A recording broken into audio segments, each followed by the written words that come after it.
I want to give a quick shout out to Rukaya and Aida and all of the other ladies that I met this past weekend.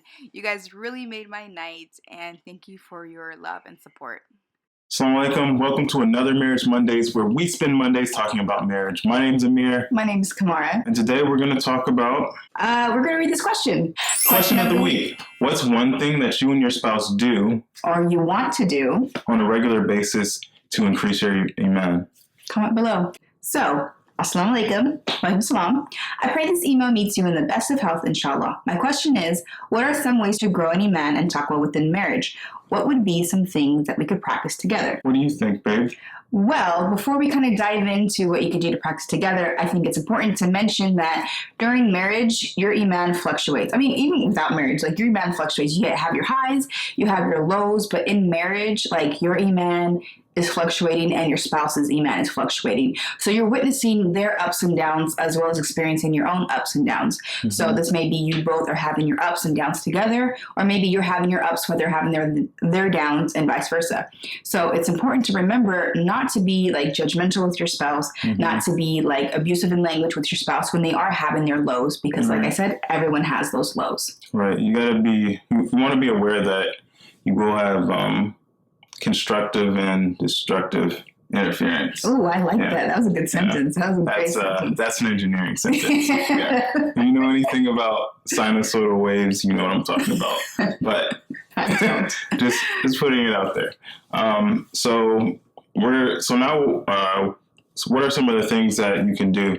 One thing that's important to remember, as Prophet Muhammad SAW said, the most beloved deeds to Allah are those that are most consistent, even if small. So we're not looking to read the Quran in a week if we can't, all right? Mm-hmm. So we're going to start off small, mm-hmm. and we're going to build up. But most importantly, we're going to start off with small things and build up the things that we can do consistently, right? So we're not going to build up the things that we'll never be able to do consistently. We want to build up to a large amount of things that we can do with consistency. Yeah, and I think one of the things that we did when we first got married was we piled on a lot of stuff at one time. Mm-hmm.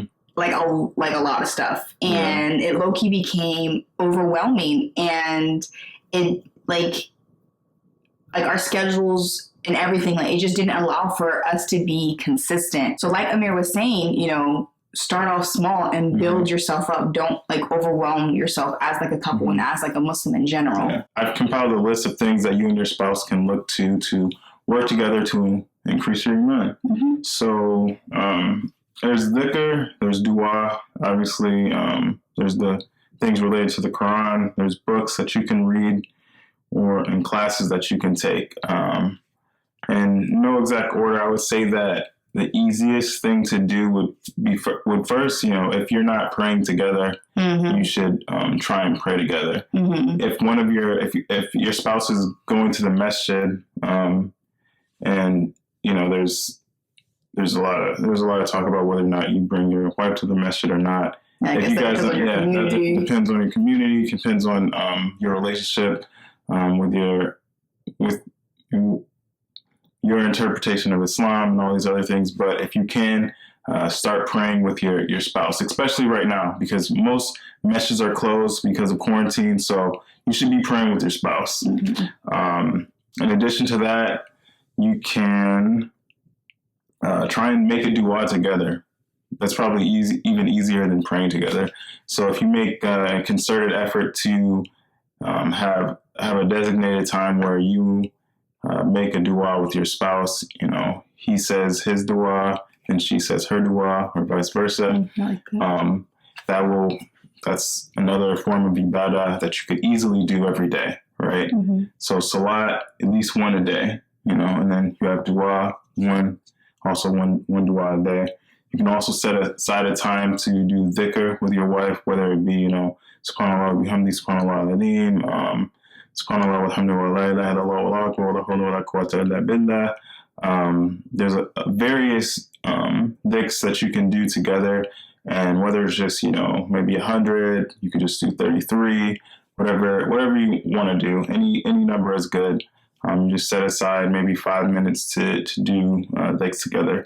Speaking on that, I can't remember if it was hadith, but I do remember reading something about, I don't want to say that it was the Prophet ﷺ and his wife, but I do remember reading that when one of either the companions or the Prophet ﷺ, when they would do dhikr, they would grab like the fingers of like someone that they loved, and then they would like do like the actual dhikr on the person's fingers, which was really cute in my opinion. So I think that's a great way to kind of like increase your iman and increase your love as well. Yeah, so fellas, if you want to do that, grab your wife's hand and just start saying subhanallah, you know? Yeah, and she'd be like, oh my gosh, like, alhamdulillah, like, this is my husband who loves me so much. Exactly. Also, you can find a book that you all can both read, not necessarily together, because, you know, obviously there's different schedules, but if you guys say, hey, let's try and read one chapter a day, and then you guys can talk about it at a later time in that day or the next day. So then you're actively increasing your knowledge about Islam. A little in-home book club between you and your spouse. And then you could also try and memorize surahs together, unless you're hafiz, you know, alhamdulillah. And you could still like read together, you know. Read together, but keep your memory you could good. Work to memorize more of the Quran, and you could do that together. You know, read or memorize surahs that both of you obviously don't know. And that'll be another way for you to increase your iman together. And then finally, I have you can take a course. So there's a lot of online resources and online courses that you can take in relation to Islam. Islam is very vast, so there's a lot of topics that you can cover. And so just research and see what you and your spouse would like to learn more about together, and find a course that would suit those desires.